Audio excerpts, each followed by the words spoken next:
हमारी इंटेलिजेंस के मुताबिक मिलिटेंट्स की एक टुकड़ी इस इलाके में कहीं छुपी हुई है। आप अपनी कंपनी की एक प्लाटून स्ट्रेंथ के साथ उन्हें एलिमिनेट करेंगे, खत्म कर देंगे उन्हें। Yes sir. लेकिन ख्याल रहे कि दुश्मनों की तादाद तुम लोगों से कहीं ज्यादा हो सकती है।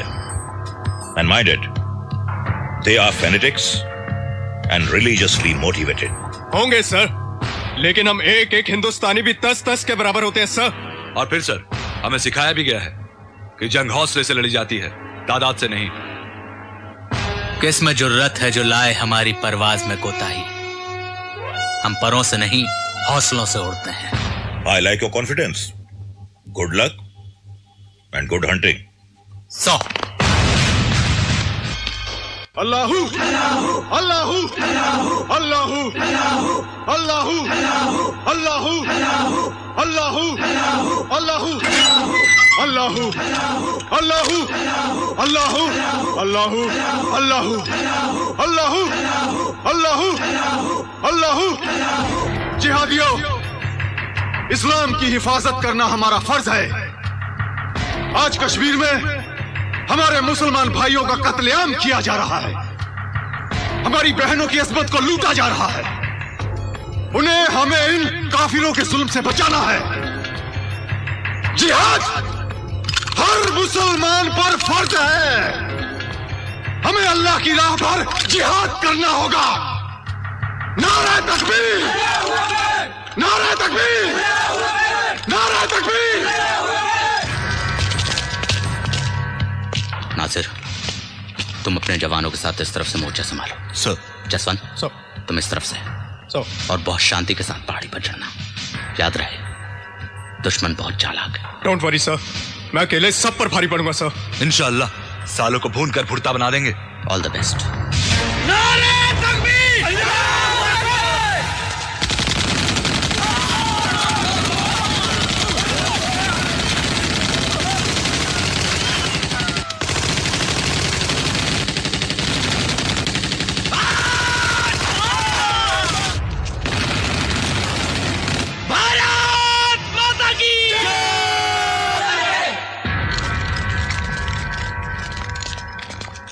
आदाब जनाब।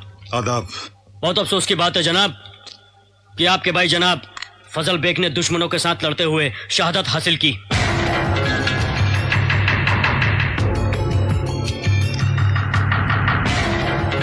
हमें नाज है कि हमारे भाई ने शहादत हासिल की, मगर अफसोस इस बात का है जिस खेत में हमने खौफ और बुज़दली की खाक डाली थी, वहां जांबाजी की फसल कैसे पैदा हो गई।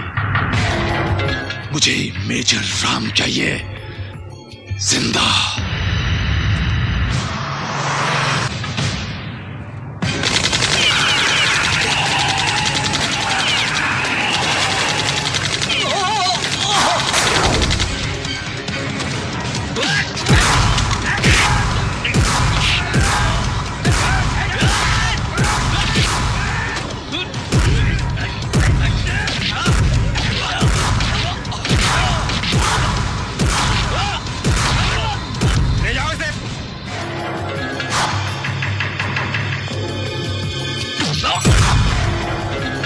देख रहा हूं हमारी पाकिस्तानी भट्टी में तुम्हारे हिंदुस्तानी जोश का लोहा मोम बन के पिघल रहा है।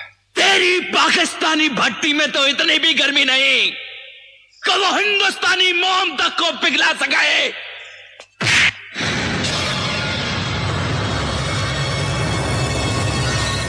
तबरेज मियां, दुश्मन के अंदर जब फौलादी जज्बा पैदा हो जाए तो उसे मारना तो बहुत आसान है, लेकिन तोड़ना बहुत मुश्किल है। लेकिन हम इसे तोड़ेंगे, और जब ये टूटेगा तो बोलेगा, बताएगा कि सरहद पार हिंदुस्तानी फौजों की ताकत क्या है और उनके मंसूबे क्या हैं। नहीं, इसने मेरे भाई फजल बेग को मारा है। आज नहीं तो कल इसे हर हाल में मरना है ब्रिगेडियर साहब। हिंदुस्तानी फौज की ताकत का हिसाब आप रखें ब्रिगेडियर साहब, हम नहीं। क्योंकि हम फौजी नहीं, जिहादी हैं। और जिहाद किसी मुल्क की सरहद से लिपट कर नहीं लड़ा जाता, बल्कि उसके अंदर घुस कर लड़ा जाता है। और हमारा मकसद है अपने कश्मीर से इनका तिरंगा उखाड़ कर फेंक देना, इंशाअल्लाह। किस तिरंगे को उखाड़ फेंकने की बात कर रहा है तू? किस तिरंगे को? अरे जिस कश्मीर में केसर के खेत, सफेद बर्फ के पहाड़ और हरे चिनार के दरख्त हैं, अरे जिसे खुद कुदरत ने तिरंगे से नवाजा है, तू उस तिरंगे को क्या उखाड़ कर फेंकेगा? ब्रिगेडियर साहब, 15 जुलाई तक ये आपका है, और उसके बाद हमारी इंटेलिजेंस रिपोर्ट कह रही है कि मेजर राम सरहद के पार एक जिहादी कैंप में है। धोखे से लेकर गए हैं मेरे भाई को। मर्द होते तो मैदान जंग से लेकर जाते। हिजड़े कहीं के। हकीकत तो यह है कि इस वक्त वो दुश्मन की कैद में है। तो आप कुछ करते क्यों नहीं सर? हिंदुस्तानी फौजियों को तो वापस बुलाया जा सकता है ना? Take it easy my son, हर चीज का एक प्रोसीजर होता है। हमारी सरकार मेजर राम की रिहाई के लिए कोऑर्डिनेट कर रही है, थोड़ा वक्त लगेगा। How much more time? मैं ढूंढ के लाऊंगा अपने राम भैया को। मैं रुक जाओ सनी,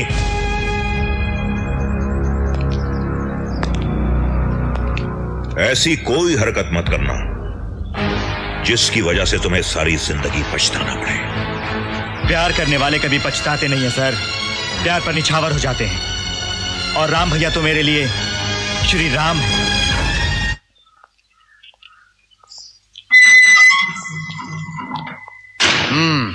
ओए, ये क्या गुस्ताखी हो रही है?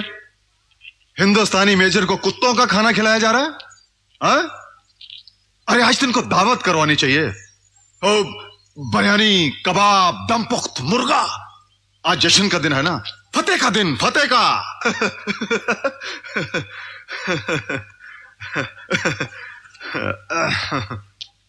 जानते हो मेजर राम, हमारे जांबाज जिहादियों ने कश्मीर की असेंबली, दिल्ली की पार्लियामेंट और कलकत्ता की एम्बेसी के बाद मजहबी आग फैलाकर दहशत और खौफ से हिंदुस्तान की सियासत की जड़ें हिलाकर रखती हैं। अब वो दिन दूर नहीं है मेजर राम, जिस दिन हम जामा मस्जिद की दहलीज पर खड़े होकर लाल किले पर फहराते हुए हरे झंडे को सलाम करेंगे, इंशाअल्लाह। हे तबरेज, तू तो पूरा मुझे शेख चिल्ली लगता है रे। जानता है शेख चिल्ली किसे कहते हैं? जो दिन भर चारपाई पर लेटे लेटे ख्वाब देखा करता है। और तू तो खड़े खड़े ख्वाब देख रहा है, कभी जामा मस्जिद पे नमाज पढ़ने का, तो कभी लाल किले पे हरा झंडा फहराने का। अरे तू अपनी कैद में एक आम हिंदुस्तानी सिपाही को तो खौफजदा कर ना सका, पूरे हिंदुस्तान को क्या खौफजदा करेगा? और जिस मुल्क की बुनियाद को तू हिलाने की बात कर रहा है ना, याद रख, तेरे मुल्क पाकिस्तान की बुनियाद उसी हिंदुस्तान पे खड़ी है। अरे शुक्रिया अदा कर हिंदुस्तान का, जिसने तुम्हें खड़े होने के लिए जमीन दी। खामोश! चिल्लाओ मत! बहुत हो गया तेरे खौफ, आतंक और जिहाद का रोना धोना। अरे खैरात में मिली इस जमीन पर अपने मालिक को याद करके अमनो चैन से रहना सीख। और ये मत भूल कि जो जमीन देना जानते हैं वो जमीन लेने की हिम्मत भी रखते हैं। और जिस दिन ऐसा हो गया ना, उस दिन तेरे मुल्क का दुनिया के नक्शे से नामो निशान मिट जाएगा। जय राम जी की। पकड़ लो साले कुत्ते को। ऐसे चलो उसको गाड़ी के अंदर। चलो। अरे अरे हुजूर साईं, इस बच्चे को लिए कहाँ जा रहे हैं? इसका कसूर क्या है? अरे खामोश! अल्लाह अकबर, अल्लाह अकबर, अल्लाह अकबर, अल्लाह अकबर, अल्लाह अकबर, अल्लाह अकबर, अल्लाह अकबर, अल्लाह अकबर। कौन है तू? जी सलमान। झूठ बोलता है काफिर। जी नहीं। तबरेज, हंटर लाओ। आखिरी मौका दे रहा हूं, जनाब के सामने सच सच बता दे, कौन है तू? कौन है तू? कौन है तू? नहीं नहीं हुजूर साईं, नहीं, इसे मत मारिए। नहीं नहीं साईं, नहीं, इसे माफ कर दीजिए। ये बेकसूर है, मासूम है, बिन माँ बाप का बच्चा है। हट जाओ साईं, ये काफिर पाकिस्तानी नहीं हो सकता है। हमारी नजर कभी धोखा नहीं खा सकती। नहीं साईं जनाब, ये पाकिस्तानी भी है और नेक मुसलमान भी है। मुसलमान है, अभी पता चल जाएगा। तबरेज। जनाब।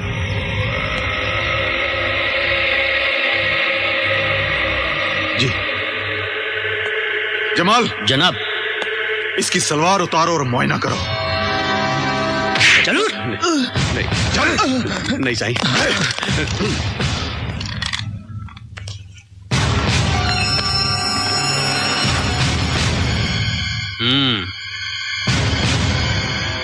जनाब, इसका तो खतना बचपन में ही किया गया है।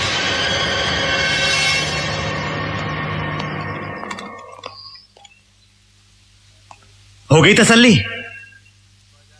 मुआयना मुकम्मल हो गया तो सलवार चढ़ा लो जनाब।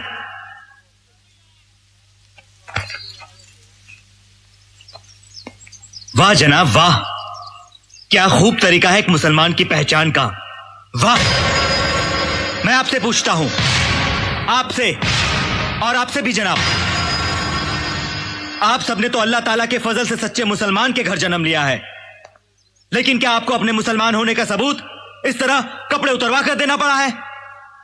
क्या एक सच्चा मुसलमान अल्लाह का बनाया हुआ बंदा नहीं, बल्कि इंसानी हाथों की कारीगरी है, जिसकी पहचान इस तरह की जाती है?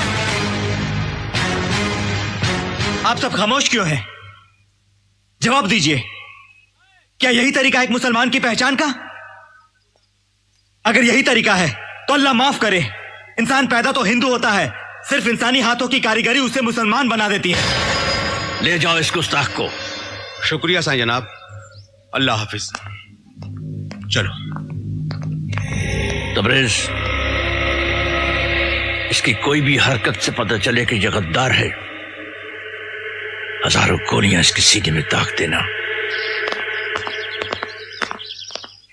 आदाब जनाब। जनाब, पता नहीं क्यों मुझे इस लड़के पे बहुत शक है। आपको किस पर शक है तबरेज मियां? वही सलमान जनाब, जिसे कल सरेआम आपने बेइज्जत किया था। ये अच्छी बात नहीं है तबरेज मियां। पता नहीं क्यों जनाब, जो वो दिखता है वो है नहीं। हमारा ख्याल है वो निहायत ही शरीफ लड़का है। शायद आप उसकी तरफदारी इसलिए कर रहे हैं क्योंकि वो आपकी बेटी रुखसार के। खामोश तबरेज मियां, हमारी बेटी की जिम्मेदारी हमारी है, हम उसके बाप हैं। आप अपनी हद के दायरे में रहकर अदब से बात कीजिए। मैं आपको अपना समझकर आगाह कर रहा हूं जनाब। आप एक अनजान लड़के को शय दे रहे हैं, उसकी तरफदारी कर रहे हैं। माफ कीजिए ब्रिगेडियर साहब, एक दिन बहुत सारे सवाल उठ सकते हैं और उन तमाम सवालों के जवाब देने पड़ सकते हैं आपको। आप ही बताइए मुझे साईं, अब मैं क्या करूं?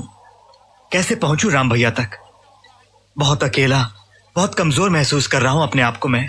तू अकेला कहां है, ये साईं है ना तेरे साथ, और जिस मकसद से तू यहां आया है, तेरा वो मकसद जरूर पूरा होगा इंशाअल्लाह।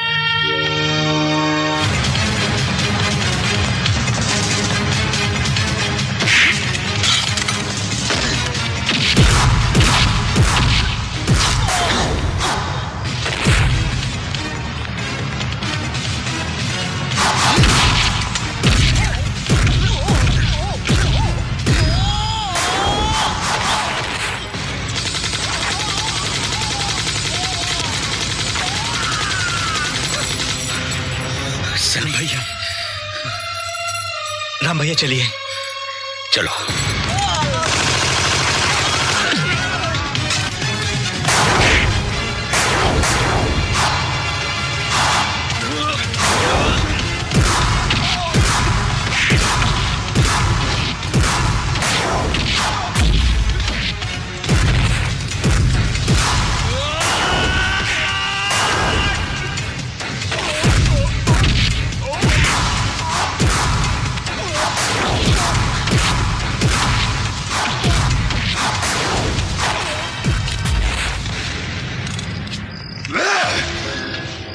तुझे जिंदा नहीं छोड़ूंगा राम।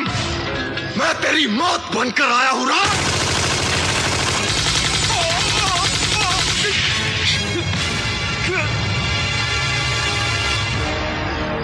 अगर मैं चाहता तो तुझे जान से मार डालता, लेकिन तेरे मुंह से 2 बार राम का नाम निकला है। तू मरता तो जन्नत में चला जाता, और उस पाक परवरदिगार ने तो तेरे लिए जहन्नुम में भी जगह नहीं बनाई है। तेरी सबसे बड़ी सजा यही है कि अब जब जब तू लंगड़ाएगा तुझे राम याद आएगा। क्या लौट और मुझे हिंदुस्तान की सरहद का रास्ता बता।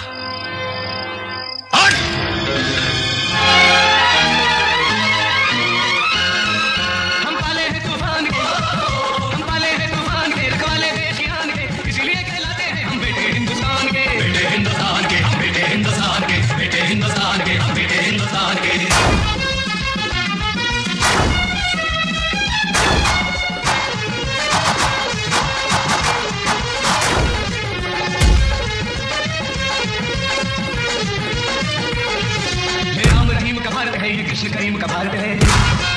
मजहब है जुदा, ईमान वही, सौ फेस मगर इंसान वही। इन्हें जाने से प्यारी आने रही और दिल से देश की शान रही। ये देश है उनका बाजों का, अर्जुन से तीरंदाजों का। हम बन के निशान दिखाएंगे उन वीरों की संतान के, इसीलिए कहलाते हैं हम बेटे हिंदुस्तान के। हम बेटे हिंदुस्तान के, बेटे हिंदुस्तान के, हम बेटे हिंदुस्तान के।